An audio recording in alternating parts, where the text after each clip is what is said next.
Da igreja com a paz do Senhor. Glória a Deus. Fique de pé. Abra sua Bíblia, por favor. João, capítulo 20, o versículo 19, 20 e o 21. João, capítulo 20, versículo 19, 20 e o 21. Aleluia. Diz assim a palavra: chegada, pois, a tarde daquele dia, o primeiro da semana, e cerradas as portas onde os discípulos, com medo dos judeus, se tinham juntado, chegou Jesus, pôs-se no meio e disse-lhe: Pai seja convosco. E dizendo isso, mostrou-lhe as mãos e o lado, de sorte que os discípulos se alegraram, vendo o Senhor. Disse-lhe, pois, Jesus outra vez: Pai seja convosco. Assim como o Pai me enviou, também eu vos envio a vós. Quantos podem dizer amém? Amém. Podeis sentar. Antes de nós entrar na palavra, hoje eu estou com a necessidade de louvar um hino a Deus. Amém? Em nome de Jesus.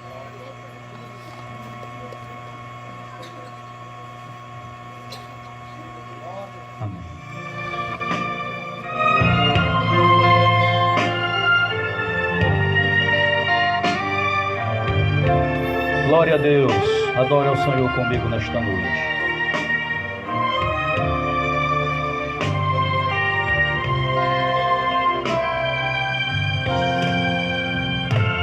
Se eu cantar de mim mesmo, ninguém vai se converter.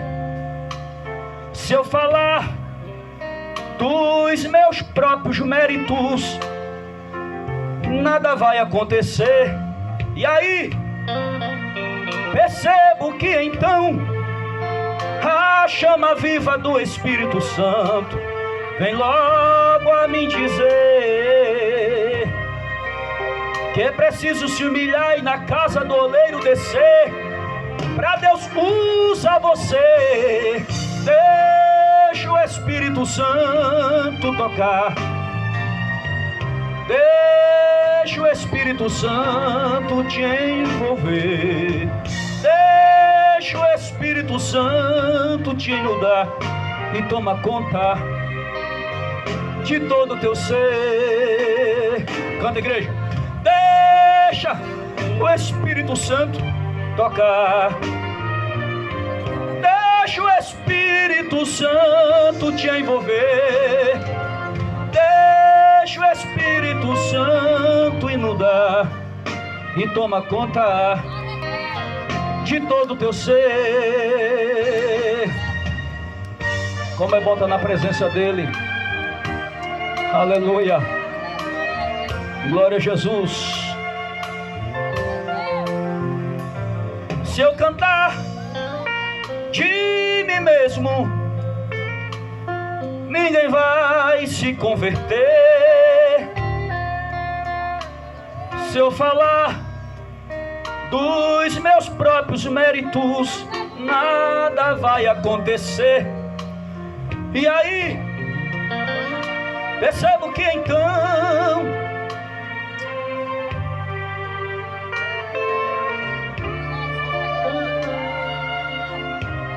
Deus fica. Eu fico tão desesperado, sem poder fugir. Deixa o Espírito Santo tocar. Deixa o Espírito Santo te envolver. Oh, deixa o Espírito Santo inundar e toma conta de todo o teu ser. Cante nessa noite dizendo: deixa o Espírito Santo te tocar. Deixa o Espírito Santo te envolver. Deixa o Espírito Santo inundar e toma conta de todo o teu ser. E nessa noite o nosso coração é teu. Faça a tua vontade em nosso meio, Espírito Santo de Deus. Aleluia! Que o Senhor possa manifestar o teu poder e a tua misericórdia em nossas vidas nesta noite. Em nome de Jesus. Em nome de Jesus. Glória a Deus. Aleluia. Glória a Jesus de Nazaré. Glória a Deus. Aleluia. Glória a Jesus. Quem está feliz nesta noite? Glória a Deus. O tema nesta noite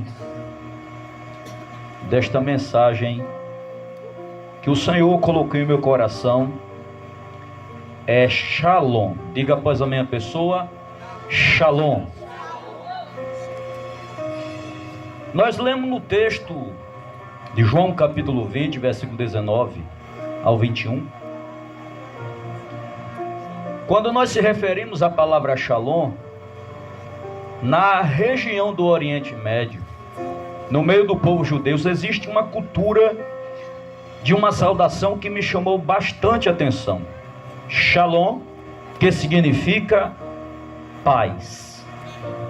No hebraico esta palavra vai além do que isso, mesmo sendo uma forma de saudação. No hebraico Shalom significa nada quebrado, diga assim, nada quebrado, nada faltando e nada fora do lugar. Vamos repetir isso aqui, nada quebrado, nada faltando e nada fora do lugar.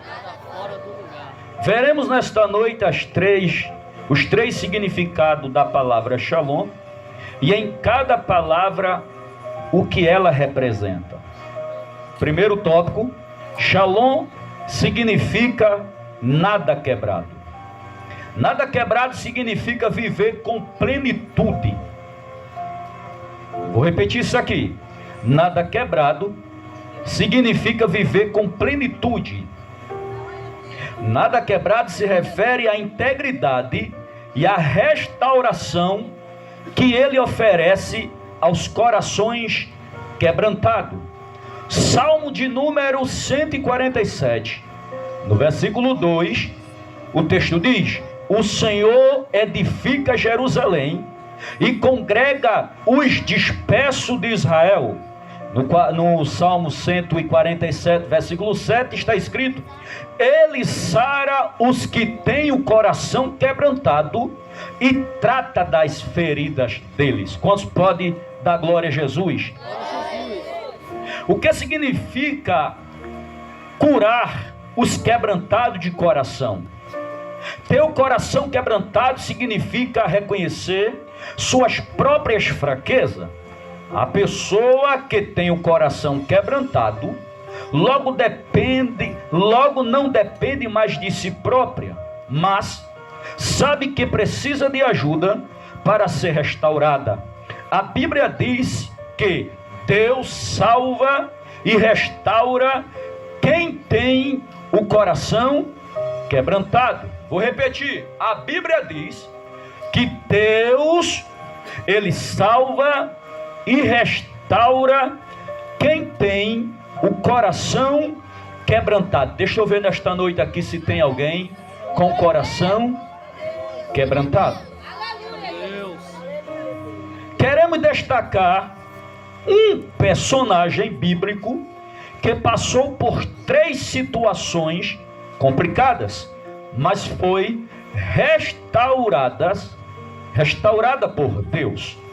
O seu nome é Ana, que significa, na origem hebraica, graciosa ou cheia de graça. Ana, no hebraico, seu nome significa graciosa ou cheia de graça. Primeiro ponto, Ana foi oprimida e humilhada por Penina. Nós já somos conhecedores bem da história, que esta mulher passou por altos e baixos na sua caminhada de fé. Ana passou por alto altos e baixos na sua caminhada de fé. Então, quando nós vamos lembrar de Ana, nós podemos observar que Ana teve essa situação. Ana precisou de se quebrantar na presença de Deus. Ana precisou de ter shalom, paz no seu interior. Havia uma mulher que não queria ver Ana ter paz. Sempre estava tentando, sempre estava humilhando, sempre estava machucando. Para quê? Para que Ana não tivesse paz. Era do desejo de Penina ver Ana irritada. Era do desejo de Penina ver Ana totalmente desesperada. Parece que era um hobby de Penina. Eu não vou chamar aquela mulher de irmã Penina, porque para ser irmã, ela estava precisando de se converter. Então eu vou chamar apenas de Penina. Ela era exatamente o inimigo rival colocada dentro da casa de Ana para irritar a personalidade da irmã Ana. Então no livro de 1 Samuel, no capítulo 6, versículo 6, está escrito: Penina, sua rival, provocava excessivamente para irritar, porque o Senhor a tinha deixado sem filhos. Versículo 7. Isso acontecia ano após ano. Diga a seu irmão, não era apenas um dia, não era apenas uma semana. Está fraco? Não era apenas uma semana, e nem tão pouco um mês. O texto diz que era ano após ano. Todas as vezes que Ana ia à casa do Senhor, a outra a irritava. Por isso Ana se punha a chorar e não comia nada. Era ano e entrando ano, e a irmã Ana esperando ter a sua vitória. Ana estava querendo ter paz, mas infelizmente tinha uma rival dentro do seu lar que não deixava, que não queria que Ana tivesse tranquilidade, sossego, paz. Ela achava lindo ver Ana chorando pelos cantos da parede. Achava bonito ver Ana não comer nada, amargurada de espírito. Ali estava Ana, toda amargurada. Eu disse que esta era o desejo de Penina. Segundo ponto, Ana foi questionada por Elcana. Eu já disse a você aqui certa feita que até Elcana, o marido de Ana, questionou o choro, o quebrantamento, e questionou a falta de comer pão. Ana estava de um lado, Penina irritando Ana após ano. Do outro, Elcana sem entender nada do quebrantamento, do choro, das lágrimas, de estar pelos cantos, cabisbaixa, triste, abatida, sem força de erguer a cabeça. Então estava ali Elcana questionando Ana, capítulo 1, versículo 8 de 1 Samuel. Então Elcana, seu marido, lhe disse: Ana, por que você está chorando? E por que não quer comer? E por que está tão triste? Será que eu não sou melhor para você do que 10 filhos? Ali estava Elcana questionando o choro, a lágrima, o fastio, a falta de apetite para se alimentar. Então, mais uma vez, Ana estava desta forma. Era o esposo de um lado, Penina do outro, e Ana sem saber o que fazer, porque não estava entendendo os mistérios de Deus na sua vida. Eu quero vos dizer nesta noite que muitas das vezes o crente passa por um processo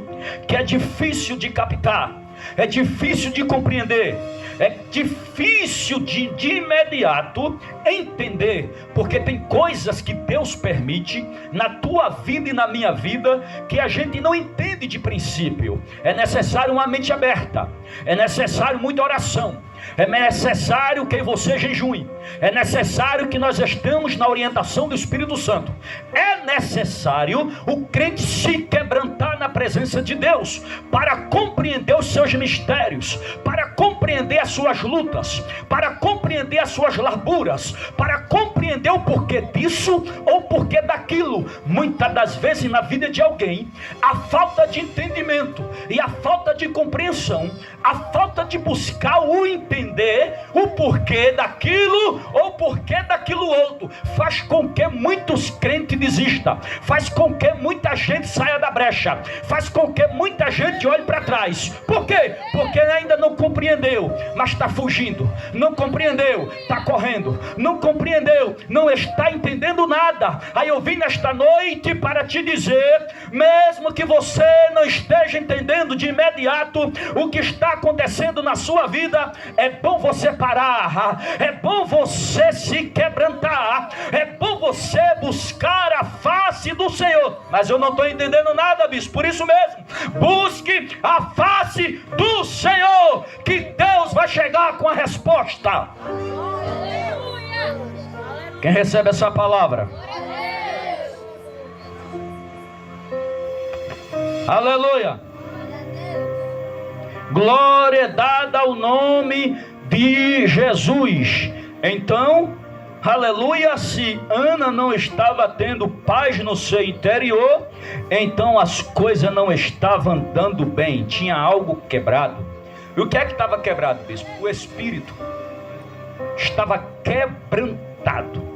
Estava de uma forma, eu quero dizer aqui, que quebrado não é tão somente você se humilhar, quebrado é seu espírito, quebrado é seu espírito humilhado, entristecido, abatido, sem forças para nada. Mas mesmo assim, há uma necessidade de nós fazer alguma coisa. O quê? Fazer o que Ana fez.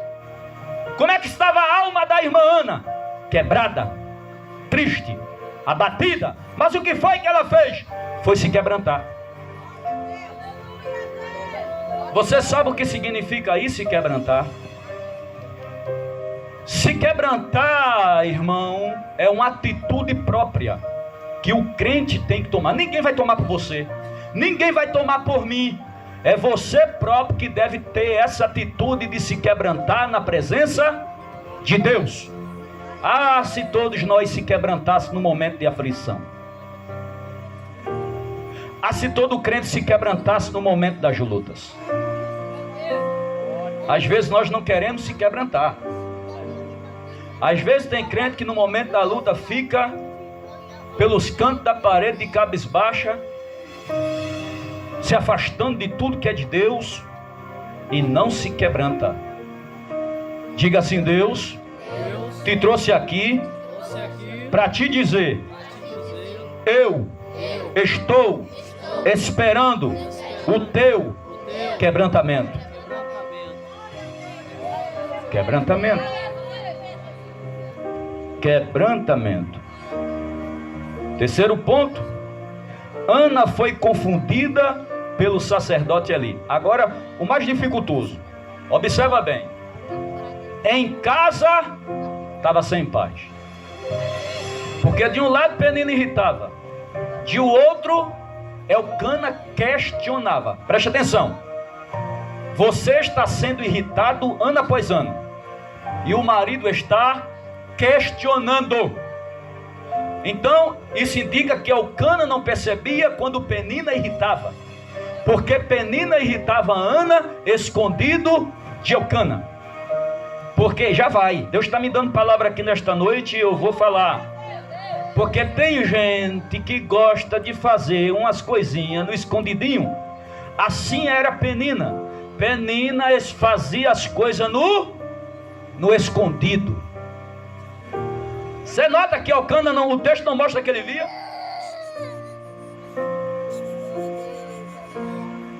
Você nota que o texto não mostra que Elcana percebia? Porque se ele percebesse, ele não tinha questionado a Ana. Ele não percebia, irmãos, porque Penina sabia fazer as coisinhas por trás dos panos. Elcana não estava presente, Penina estava ali para irritá-la, Mas se Elcana tivesse presente, quem sabe, eu quero conjecturar, o texto não mostra, mas é uma conjectura minha, um pensamento meu. Quem sabe Penina na frente de Elcana era os dentes abertos para Ana, para mostrar que ela é aquela pessoa compreensível, animada e tudo mais. Mas quando Elcana saía, ali estava a mulher debochada, que debochava, irritava, procurava tirar a paz de Ana. E tem gente que é assim, sabe fazer as coisas bem feito no escondido. Agora eu vou te dizer uma coisa: Penina ficou oculta até Jeová mostrar quem era ela. Porque pode até fazer escondido, mas Deus trará à tona. Porque Deus não deixará por muito tempo uma coisa debaixo de capa, irmão. Não deixa. Ele trai à tona e revelará. Então aqui Ana vai para o templo, porque quem está desesperado como a irmã Ana estava, procura o templo do Senhor para se humilhar, para chorar. Às vezes em casa a gente não tem muito tempo, às vezes em casa a gente não tem um canto ideal, às vezes em casa a gente procura, mas é gente para lá, gente para cá, chega alguém e tal, e você não tem aquele tempo. Então você vem para a igreja para se derramar, vem para a igreja para se lamentar, vem para a igreja para contar, aleluia, suas lutas para Deus, vem para a igreja para se entregar na oração. Mas mesmo ali na igreja, mesmo no templo da casa do Senhor, tinha alguém desconfiado de Ana. Quem? O líder, Eli. Eli estava olhando para Ana orar, porque o texto diz que a irmã Ana foi para um canto orar. Se você observar 1 Samuel capítulo 1 versículo 9 em diante, o texto diz assim: certa vez, após terem comido e bebido em Siló, Ana se levantou quando o sacerdote Elias estava sentado na sua cadeira junto a um pilar do templo do Senhor. E Ana, com amargura de alma, orou ao Senhor e chorou muito, não foi pouco. Com amargura de alma. Será que você dá para entender o que é uma amargura de alma? A alma amargurada, ali estava ela. E Eli sentado na sua cadeira perto do pilar do templo. Versículo 11. Ela fez um voto dizendo: o Senhor dos Exércitos, se de fato olhares para a aflição da tua serva, e te lembrares de mim, e não te esqueceres da tua serva, e lhe deres um filho, homem, eu dedicarei ao Senhor por todos os dias da sua vida, e sobre a cabeça dele não passará navalha. Então você entenda que aqui Ana começou a chamar a atenção de Deus. Enquanto Ana não comia, o texto não diz nem que era jejum, diz que ela não comia. Enquanto Ana só vivia chorando pelos cantos da casa, a Bíblia diz que Deus estava em silêncio. Mas quando Ana foi para a casa de Deus e resolveu chorar lá no templo do Senhor, e fez um voto, qual foi o voto dela? Se tu me der um filho homem, eu te devolvo. Ele não será meu, ele será teu. Você sabe que tipo de voto é esse? Ali envolveu as suas primícias. O primeiro que eu pegar é teu, não é meu. Ela fez um voto assim: se vir um filho homem, tu abrir a minha madre e eu dar à luz um filho, por mais que eu queira dar um filho ao meu marido, mas esse não será meu, não será dele, será do Senhor. E ali estava ela orando. Versículo 12. Ana continuava a orar diante do Senhor, e o sacerdote ali começou a observar o movimento dos lábios dela. Versículo 13. Porque Ana só falava em seu coração, os seus lábios se moviam, porém não se ouvia nenhuma voz nenhuma, porque Eli pensou que ela estava embriagada. Então aqui Ana vai ser julgada. Você notou que era uma coisa em cima da outra? Ela vai ser julgada pela liderança do templo. Eli, olha isso, a mulher está bêbada, bebeu muito vinho. Versículo 14, está escrito: e lhe disse, quem está falando aqui é Eli: até quando você vai ficar embriagada? Trate de ficar longe do vinho. Então Eli olha para ela e diz: a mulher está bêbada. Aí diz para ela: até quando você vai ficar embriagada? Trate-se de se afastar do vinho, se afaste da bebida. Resposta de Ana, versículo 15. Porém Ana respondeu: não, meu senhor, eu sou uma mulher angustiada de espírito. Não bebi vinho nem bebida forte, apenas estava derramando a minha alma diante do Senhor. Você vê Ana se embravecer? Você Ana se irritar? Você não vê? Você vê ela dizendo: não, meu senhor, eu não estava embriagada, eu estava amargurada de espírito e resolvi buscar ao Senhor. Versículo 16. Não pense que esta tua serva é ímpia. Olha, na mentalidade de Ana, uma pessoa que se entregava à bebida forte, ao vinho, era uma pessoa ímpia. Aí eu não sei como é que tem hoje líderes dizendo ser cristão e está dizendo que não tem nada a ver que alguém tome um vinhozinho. A igreja está me ouvindo? Tem igreja por aí que já pode beber um vinhozinho, porque o seu líder toma um vinho que lamba os beiços e incentiva a igreja a também tomar. Ana disse: não, meu senhor. Olha o versículo de número 16. Não pense que esta tua serva é ímpia. Eu estava orando assim até agora, porque é grande a minha ansiedade e a minha aflição. Versículo 17. Então Eli disse: vá em... Repete, igreja. Vá em... Está fraco. Vá em... E que Deus de Israel lhe conceda o que você pediu. Pronto. Com a resposta sábia da irmã Ana, o sacerdote impetrou a sua bênção sacerdotal. Vá em paz. Eli desejou que ela fosse para casa em paz. Versículo 18. Ana respondeu: que eu possa encontrar favor aos seus olhos. Então ela seguiu o seu caminho, comeu alguma coisa, e o seu semblante já não era triste.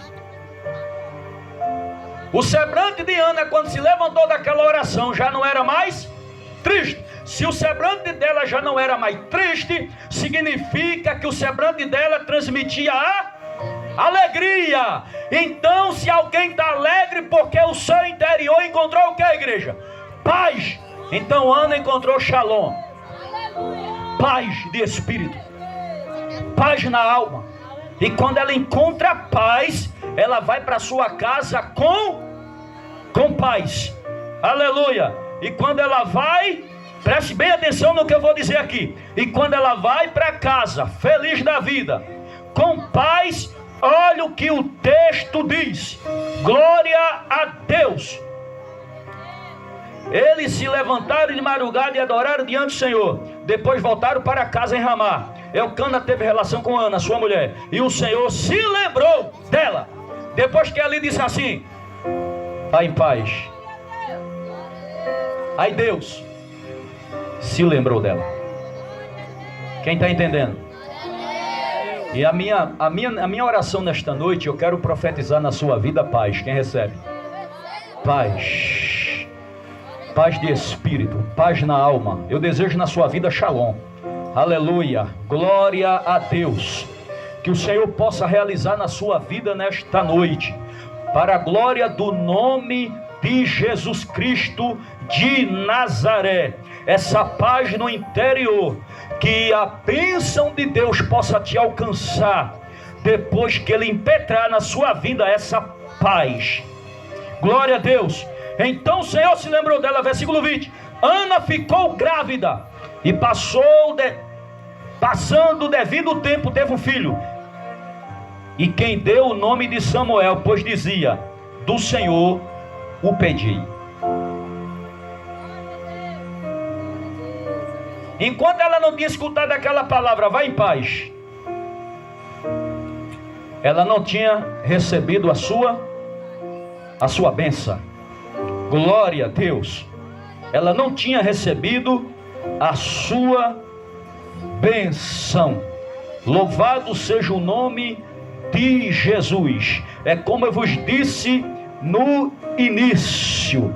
Glória a Deus. Que a palavra shalom, ela significa nada quebrado. Nada quebrado na sua vida. Em nome de Jesus, eu disse nada quebrado, nada faltando e nada fora do lugar. Eu quero profetizar nesta noite na tua vida esta palavra. Diga assim: na minha vida nada vai estar quebrado, nada vai estar faltando e nada vai estar fora do lugar. Aleluia. Quem recebe? Em nome de Jesus de Nazaré.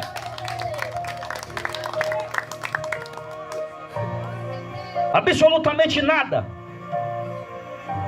Depois que Ana alcançou a paz de espírito e Deus lhe deu um filho, Ana escreve o capítulo 2 de 1 Samuel.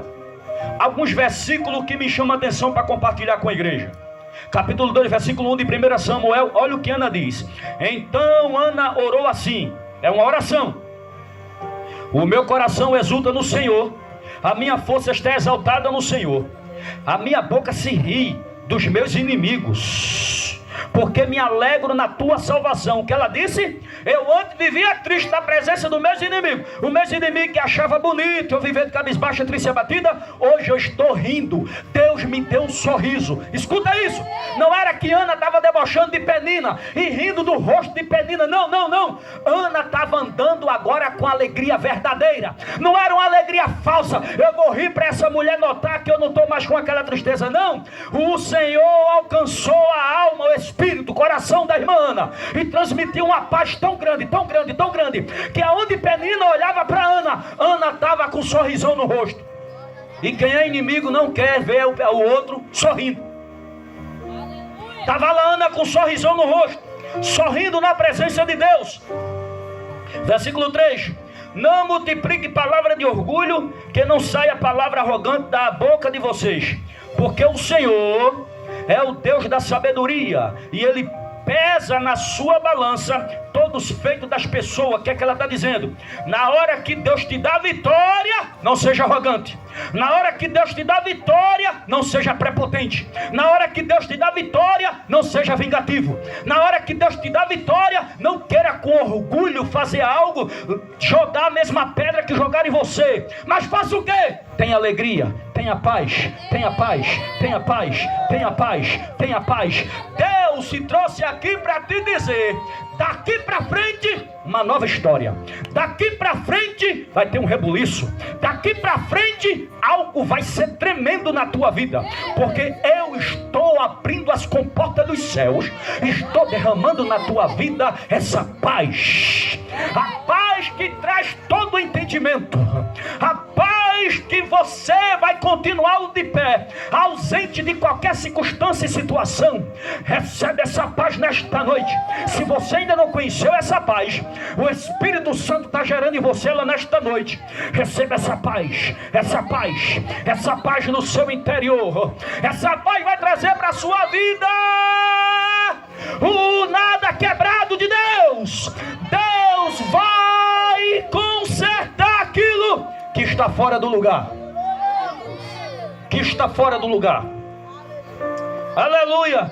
Versículo 4 do capítulo 2 de 1 Samuel está escrito: o arco dos fortes foi quebrado.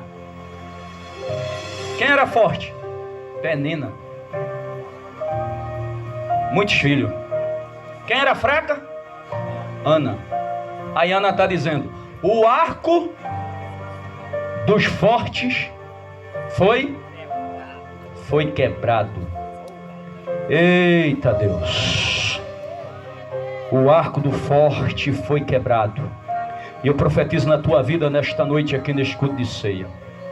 O arco de Satanás, que armou contra a sua vida, armou para ter uma cilada contra a sua vida. Esse arco que proibiu de você crescer, que proibiu de você chegar na presença de Deus com mais comunhão. Esse arco, sim, este arco que Satanás armou contra a tua vida para te lançar seta maligna.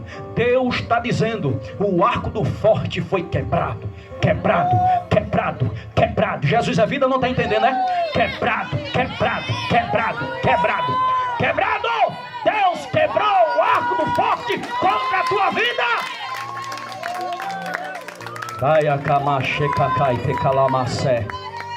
Aleluia! Foi quebrado, e se foi quebrado, não vai ter mais seta. Se foi quebrado, ele não vai te alcançar mais. Se foi quebrado, Jeová vai te dar vitória. Se foi quebrado, Deus vai te levantar. Se foi quebrado, vai te erguer. Se foi quebrado, vai te encher. Se foi quebrado, se prepara para cantar o hino da vitória.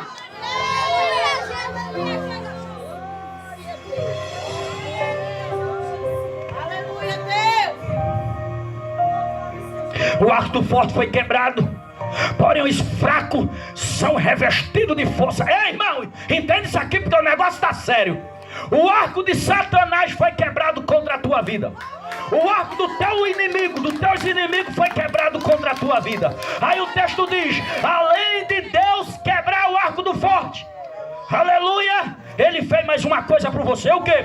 Porém os fracos são revestidos de forças. Recebe força nesta noite.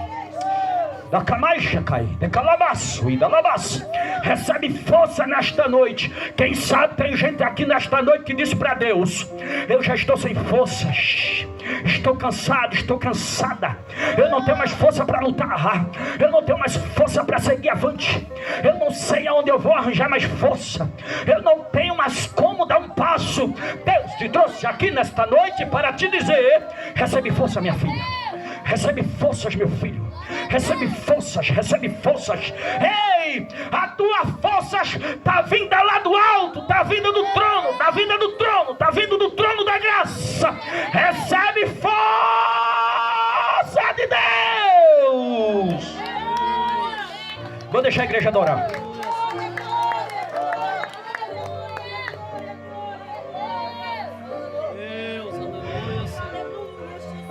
Tem adoração aqui, não tem na casa?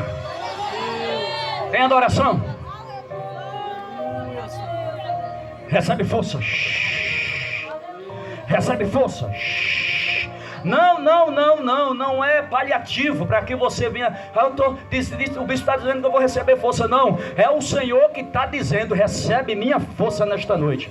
Recebe das minhas forças. Se ergue, se ergue, se ergue, se ergue. Recebe força do céu na sua vida, para você se levantar, para você ter paz, para você se endireitar, para você entrar na comunhão do Espírito Santo, para você ter forças para continuar na caminhada, porque o arco do forte, aquele arco que te prendia, aquele arco que te amarrava, aquele arco que você não suportava, o fardo dele tão pesado, Deus quebrou no meio, quebrou no meio, e disse: recebe força tu que é fraco, recebe força você que é fraquinha, recebe força você que é fraquinho, receba da minha força nesta noite, diz o Senhor.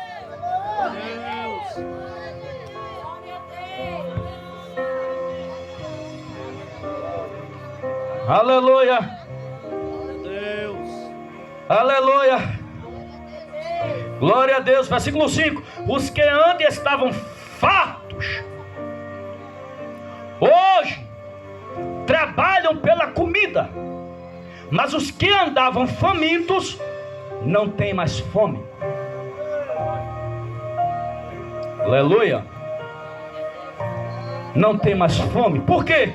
Porque Deus saciou a fome, sua fome espiritual. Aleluia. Deus vai fazer você uma pessoa cheia da sua palavra. Sua fome espiritual vai ser alimentada nesta noite. Até a mulher estéril tem sede, para quem não dava nenhum, mas sede, filho. E a que tinha muitos filhos, perdeu o vigor, já não deu mais nada.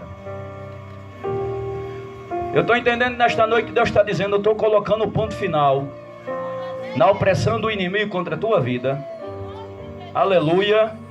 E você que não dava fruto, o Espírito Santo está gerando fruto diferente na sua vida nesta noite. Você vai passar a gerar muitos frutos, muitos frutos, muitos frutos. Porque aqui não dava filho, passou até 7. E aqui dava muitos filhos, perdeu o vigor.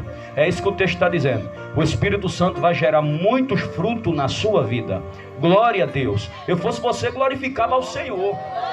Porque o crente cheio do fruto do Espírito Santo é tudo que o mundo precisa. É tudo que Jesus de Nazaré quer, na sua vida e na minha. Aleluia. Glória a Deus. Glória a Jesus. Glória a Deus. Versículo 6. O Senhor que tira a vida e é quem dá. Ele faz descer a sepultura e faz subir. O Senhor empobrece e enriquece. Humilha, mas também exalta.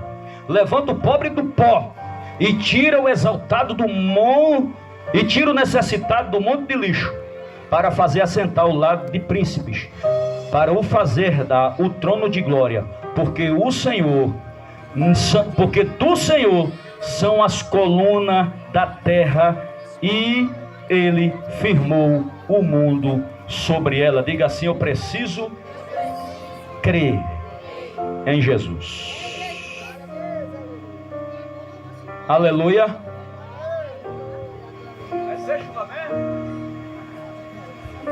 Oh meu Deus, faça passar. Em nome de Jesus. Em nome do Senhor Jesus Cristo de Nazaré. Limpa o templo, Jesus. Limpa o templo. Se a igreja tem fé, tem? Limpa o templo, Jesus. Limpa o templo, Jesus. Aleluia. Limpa o templo, Jesus. Glória a Deus. Glória a Jesus de Nazaré. Glória a Deus. Glória a Jesus. E eu vou continuar. Segundo tópico. Shalom significa nada faltando. Nada faltando significa viver com equilíbrio. Nada faltando faz lembrar da provisão completa de Deus para os necessitados. No Antigo Testamento existe uma palavra no hebraico sobre Deus. Quando a pronuncia do seu nome é chamado de Jeová Jireh. Você sabia que Jeová Jireh significa Deus da provisão? E a palavra Shalom significa nada faltando. Então Shalom tem a ver com Jeová Jireh, o Deus da provisão. Porque Deus provê na tua vida e na minha aquilo que está faltando. Aleluia! Isso vai passar. Glória a Deus. Vai passar. Em nome de Jesus. Nada faltando significa o Deus da provisão. Deus provê.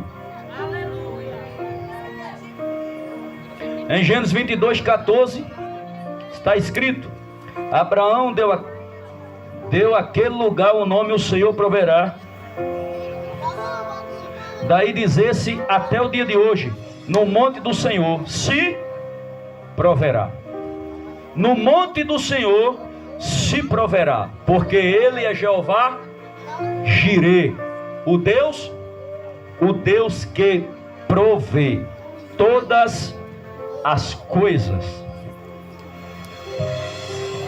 Jeová Jireh não se refere apenas à provisão material, mas também à percepção divina das necessidades humanas. Vai passar. E a igreja da glória é Jesus. A igreja da glória é Jesus.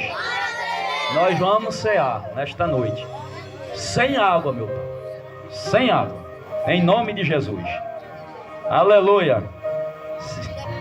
Se tem alguém que não tenha fé aqui, pode correr.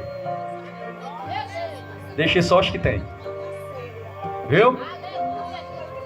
Vai passar. Ai a camacha, cacai te camassura de lamácia. Ai a maue a macha e a maché de amasso. Ai a macha e a maia camaue a maia. Diramaia abaixo e a maia camaia calamaue a maia camaché. Ui a maia ua cheia a maia calamassa. Glória a Deus. Aleluia. Então, entretanto, queremos destacar 3 fatores de Deus na vida de Abraão para trazer a provisão. Em Gênesis 22. Então, para Deus trazer provisão na tua vida e na minha, primeiro na vida de Abraão ele fez acontecer 3 fatos, para depois chegar a provisão. Porque o crente quer logo o crente quer logo a provisão. O crente espera logo pela provisão. Abraão também queria provisão, mas Deus primeiro deixou acontecer em sua vida 3 fatores, ou 3 fatos. Primeiro, Deus colocou Abraão na prova. A prova de Deus na vida do crente é um dos fatores que aponta que vai vir uma provisão dele depois da prova. Você entendeu isso? Quer vitória? Quero, bispo. Quer vitória mesmo? Quero. Então Deus primeiro vai te testar. Uma prova. E aí o crente não quer passar pela prova. Quer não. E tem até crente, quando vê outro na prova, já diz assim: eu acho que foi bem pecado. Porque os crentes, nem todos, mas uma parte dele está sem entender que Deus, antes de dar a vitória, trazer a provisão, põe crente na prova. Gênesis capítulo 22, versículo 1, você vai ver Deus dizendo assim: depois dessas coisas, que coisas? Que Abraão teve Isaac, que Deus cumpriu com as promessas na vida de Sara, Isaac nasceu, estava tudo bem, tudo maravilhoso. Depois dessas coisas, Deus pôs Abraão à prova. Ele disse: Abraão, e disse-lhe, este lhe respondeu: eis-me aqui. Pronto. Aí Deus disse: eu quero teu filho. Então Deus colocou Abraão na prova. Eu acredito nesta noite deve ter crente aqui em uma prova. Mas diga assim: a prova de Deus não dura para sempre. Ela tem o seu tempo. E eu profetizei aqui há dias passados que Deus estava colocando ponto final em prova de crente. E eu creio que tem alguém aqui que Deus colocou um ponto final naquela outra prova que você estava passando. Então Deus pede Isaac. Olha, Isaac para Abraão é um filho querido da promessa, que orou tantos anos, que Sara era estéril e não podia dar filho. Então Isaac, além de ser um filho de Abraão, era o filho da promessa. Então, o que é que Deus está pedindo para você? Eu vou repetir. O que é que Deus está pedindo para você? Você já notou isso? Que na prova de Deus Ele pede algo para nós. E o que Ele pede não é fácil da gente entregar. Não é fácil da gente lidar. É só você estudar e analisar quem era Isaac para Abraão, para que Deus pedisse ele em sacrifício. Ei, irmão, Deus só põe a gente na prova quando Ele vê que a gente precisa passar por uma. E Abraão precisava passar por uma. Por quê? Porque Isaac estava entre Deus e ele. Isaac estava no meio. Diga ao seu irmão assim: não deixe nada ficar entre você e Deus. Aí eu lhe pergunto: o que é que você colocou entre Deus e você? Está no meio. Porque às vezes a pessoa está indeciso, né? Tem algo no meio, não tem?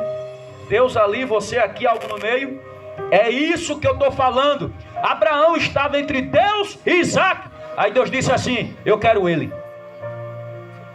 Aquilo que você colocou entre você e Deus, Deus está dizendo aqui nesta noite: eu quero para mim. Aleluia. Eu quero. Mas é uma amizade, Senhor. Eu quero. Entregue para mim. Glória a Deus. O que é que está impedindo de você se levantar? Deus está dizendo: eu quero. Entregue para mim. Entregue para mim. Por quê? Porque Deus estava querendo a entrega de Abraão por completo. E se entregar por completo é difícil. Se entregar por completo é difícil. Mas Deus estava querendo. Então a primeira coisa que Deus permitiu na vida de Abraão foi a prova. Eu vou dizer uma coisa: se você está passando por uma prova, isso indica que está vindo provisão de Deus. Quem recebe isso aqui? Segundo fator, o lugar da adoração. Deus diz: pega teu filho Isaque e leva para o lugar que eu vou mostrar. E tem gente que quer entregar o Isaque dele a Deus em casa. O lugar de adoração não é você que determina, não é eu que determino. O lugar de adoração quem determina é Deus. Traz, que eu vou te mostrar o lugar que tu vai me apresentar a ele. E ele andou 3 dias com 2 moços, um jumento com lenha, um cutelo e uma tocha de fogo, e Isaque. Depois de 3 dias, diz a Bíblia que eles pararam e viram o lugar. E qual era o lugar? Um monte. E o monte que Deus estava mostrando a Abraão ali, não era um monte que as pessoas sobem hoje. Porque naquele monte foi levantado o templo de Salomão. O templo. Então toda vez Deus quer que a gente adore aonde? É no templo. Diga assim: isso aqui é o templo de adoração. Aqui é o lugar da provisão de Deus. Você crê nisso? Aqui é o lugar de Deus se manifestar com a sua provisão na sua vida. É aqui mesmo, é na casa do Pai, que através do altar Ele dá uma direção com a palavra na tua vida. Você pega por intermédio da fé e o Senhor faz realizar o milagre. É lá. E o terceiro fator que aconteceu na vida de Abraão foi o sacrifício de Isaque. Prova, lugar de adoração e o sacrifício. Quando Abraão amarrou Isaque, que levantou o cutelo, e antes me lembrei aqui que quando ele ia subir do monte, Isaque pergunta: pai, estou vendo o cutelo, estou vendo o fogo, estou vendo a lenha, mas não estou vendo o animal para o sacrifício. Cadê o animal? E Abraão: cadê o cordeiro? E Abraão disse: o cordeiro Deus proverá. Então Abraão já estava orando ao Deus Jirê. Diga assim: Deus Jirê, traz provisão para minha vida. Está fraco? Diga: Jeová Jirê, traz provisão para minha vida. De novo: Jeová Jirê, traz provisão para minha vida. Bem alto para encerrar: Jeová Jirê, traz provisão para minha vida. Jeová Jirê está aqui nesta noite para trazer provisão. Então ele subiu, amarrou o moço, o menino Isaque, o rapaz, pegou o facão para sacrificar. Aí Jeová Jirê enviou o anjo e disse: Abraão, não baixe mais a mão, retire a mão dele, não faça mais o sacrifício de Isaque. É que Deus resolveu colocar você à prova para saber onde estava o seu coração, se era nele ou se era em Isaque. Eu te pergunto: onde é que está o teu coração nesta noite aqui? Deus quer ver o coração do crente nele. Deus quer ver o seu coração nele. Ei, Deus não quer ver seu coração nos seus problemas do seu dia a dia cotidiano. Deus não quer ver seu coração em primeiro lugar no seu cônjuge. Deus quer ver primeiro o seu coração nele, depois no seu cônjuge. Deus quer ver seu coração primeiro nele, depois no seu filho. Tem crente que acima de Deus tem filho. Sabia disso? Tem crente que acima de Deus está o filho. Mas Abraão mostrou que Deus está acima de todas as coisas e entregou Isaque para ser imolado em sacrifício para Deus. E Deus disse: não precisa sacrificar, eu já vi que tu me amas. Eu já vi que tu ama a mim, Abraão. Aleluia! Eu já vi que você ama a mim. Então não precisa mais baixar o facão. Retira o facão dele. Abraão retirou. Olhe para trás. Quando Abraão deu uma olhada, tinha o quê? Tinha um cordeiro. Diga: Deus providenciou o cordeiro. E eu quero profetizar na sua vida. Deus vai providenciar o seu cordeiro. Aleluia. Embora que o cordeiro ali apontasse para Cristo na cruz do Calvário, que foi Deus que proveu, Jeová Jireh, proveu o cordeiro de Deus para morrer na cruz do Calvário, para salvar a mim e a você. Ele também traz outras provisões. E eu quero profetizar na sua vida. Deus provendo para você o necessário, aquilo que você está precisando, aquilo que você está necessitando. Deus provendo na sua vida. Jeová Jireh, trazendo providência, providência, providência, providência para minha, providência para a sua, providência. Estenda a mão para o irmão, estenda a mão. Providência para minha, providência para a sua, providência para minha, providência para a sua. Deus está trazendo provisão. Quem recebe? Provisão, provisão, provisão. Eu não sei qual é a sua provisão, eu sei da minha, mas mesmo assim Jeová está trazendo provisão. Aleluia. Se apega a essa palavra, receba essa palavra. Provisão de Jeová Jireh aqui nesta noite. Provisão na sua vida.